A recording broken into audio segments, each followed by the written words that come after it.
My Billionaires Games by J.L. Gold. Level 2, Track 2, 1 of 1. Huva Sibja, the sister of the protagonist. Let's talk about Chapter 2 of My Billionaires Games, or, in the video game style parlance of this book, Level 2. Chapter 2 of My Billionaires Games is essentially one big info dump. In a movie, this would likely be converted into dialogue that someone would have to say. In movie parlance, that would be called an exposition dump. Information dumps and exposition dumps may be dumped on, pun intended. However, they serve a crucial function of providing much-needed context, background information, world building, details which help the viewer or the reader to understand the world which they have entered. In this case, in Chapter 2, what we have here is essentially the rules of the big game, with big, B-I-G, being the acronym for My Billionaires Games. Ostensibly, this chapter introduces you to the sibling of the protagonist of the story, and it does achieve that. It does introduce you to the sister. You learn a great deal about her, but you also learn a great deal about the rules of the big game. It becomes much more specific and explicit. Chapter 2 is building on the much smaller information dumps that were provided in Chapter 1 with Lovascudo. By placing all of this information in Chapter 2, the author is hoping that you've been pulled in by Chapter 1, which was much lighter on the heavy exposition, much lighter on providing you background information, and hopefully gave you teasers and titillation enough to keep moving forward. And then you come into Chapter 2, and there is so much information. It is dense with world building. It's dense with detail. This Chapter 2, in essence, substitutes or stands in for the website. So for those of you who haven't gone to the website, who haven't read the rules and regulations, that's fine. You're getting all of that information here in Chapter 2, hopefully in a slightly more entertaining way than the very dry video game style way it's presented on the website. On the website, if you do visit, what you see is a long list of character names, descriptions for each role, and then a long listing of the rules and regulations for the game itself. The website also makes it very explicit what happens when you are automatically arrested for achieving billionaire status. You go to the arena, and you will fight to the finish while the whole world watches. Chapter 2 may not make this explicit, or as explicit as the website, but combined with the hints dropped in Chapter 1 or Level 1, hopefully you, dear reader, or, air quotes, player of the big game, have a very strong idea by the end of Chapter 2 what exactly might be happening in that arena if you're sent there as a billionaire. Let's start at the beginning. So the opening paragraph of Chapter 2 introduces you to Huva Sibja, the sibling or sister of the protagonist, and it introduces you to a new region.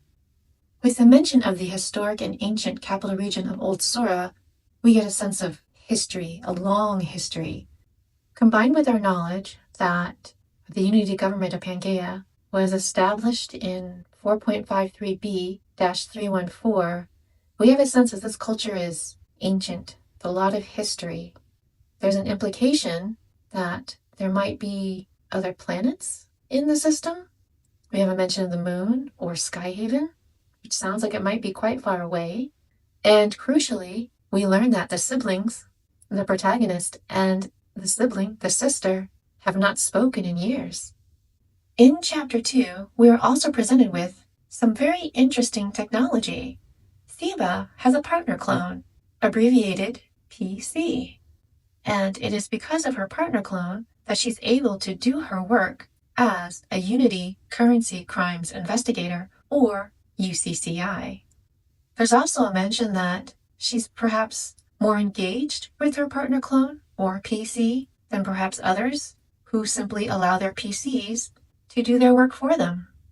If we think back to Chapter 1 and Lovascudo's trembling secretary, do we wonder who is a secretary doing this job if in this Unity society you don't need to stay in a position that you find incompatible?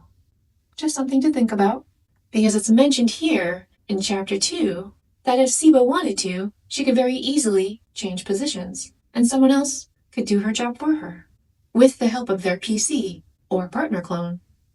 What are the other things that we learn in this chapter?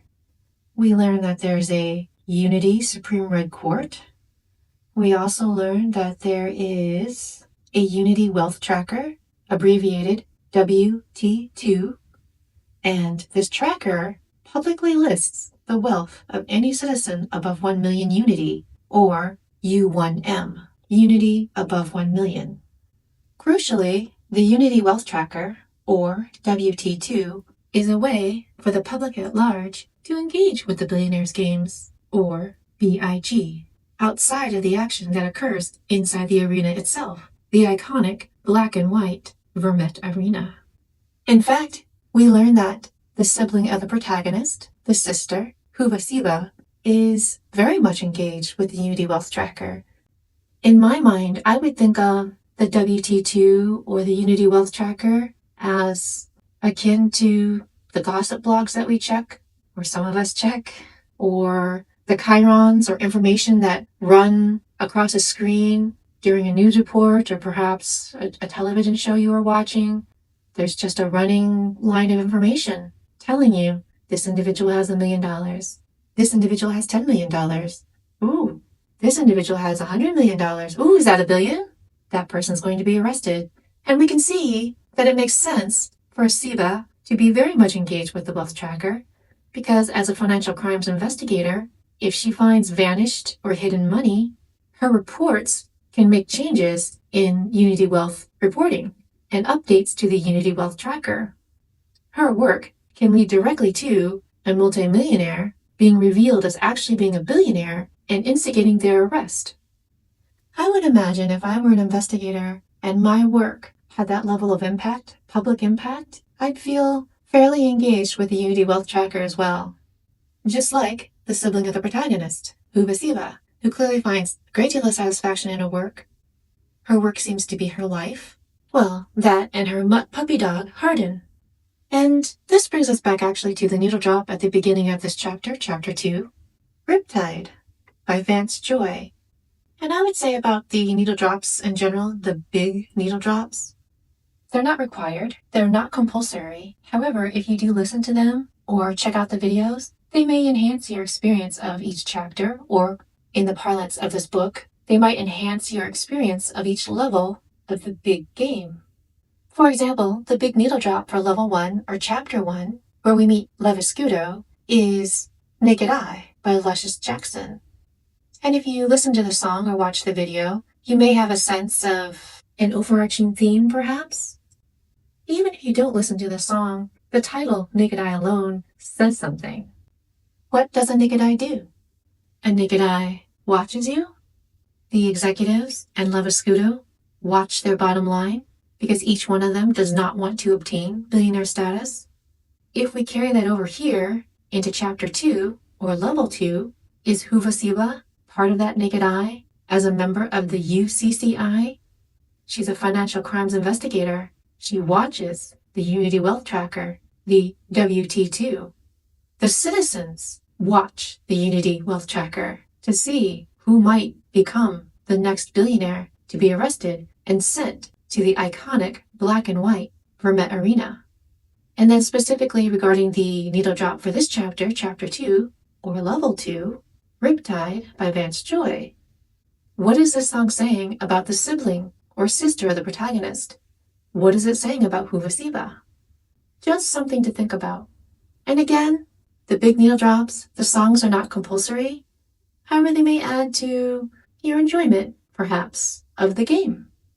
To sum up this chapter, or this level, you should hopefully by the end of this chapter understand the general shape of the Billionaires Games, which is, 1, the acronym for Billionaires Games is BIG.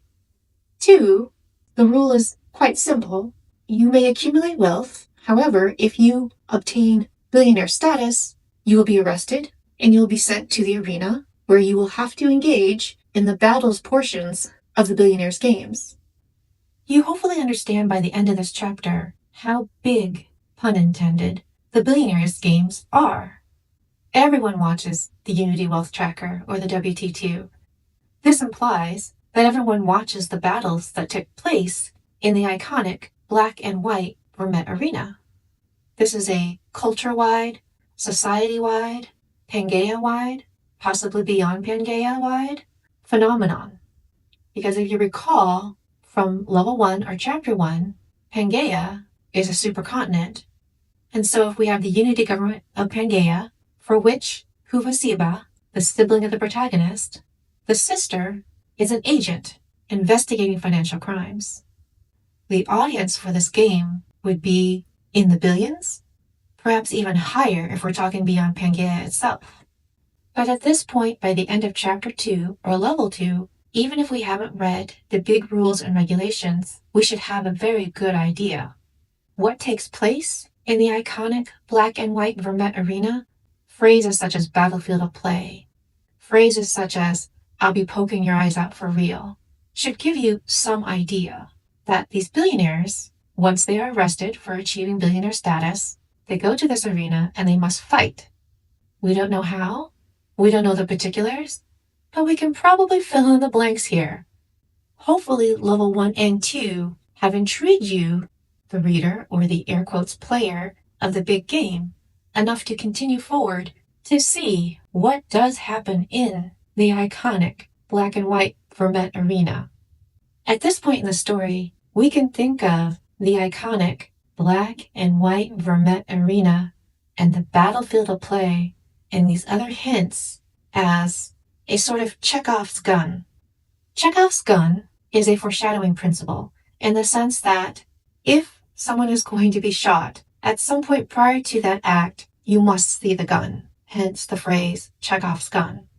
In this case, we are mentioning Vermette Arena, we're mentioning battlefield of play, we're mentioning there's other hints pointing to this air quotes Chekhov's gun is likely going to be fired later in the story, or in this case, something's going to happen in the black and white Vermette Arena. It's already being promised in chapter 1, and it's being reaffirmed here in chapter 2. And this is what I mean by, hopefully by the end of chapters 1 and 2, you, dear reader or big player of the game, are intrigued because you want to see what's going to happen to the billionaires that wind up in the Vermette Arena. This concludes our discussion of chapter 2 or level 2 of my Billionaires Games by J.L. Gold. Thank you so much for your time. I encourage you to like, follow, or subscribe. Do appreciate it. And all of the main chapters are or will be available via Reddit. And then the Apocrypha is only available via the book because it is very spoilery. But again, thank you so much for your time. In the name of fairness, please be well.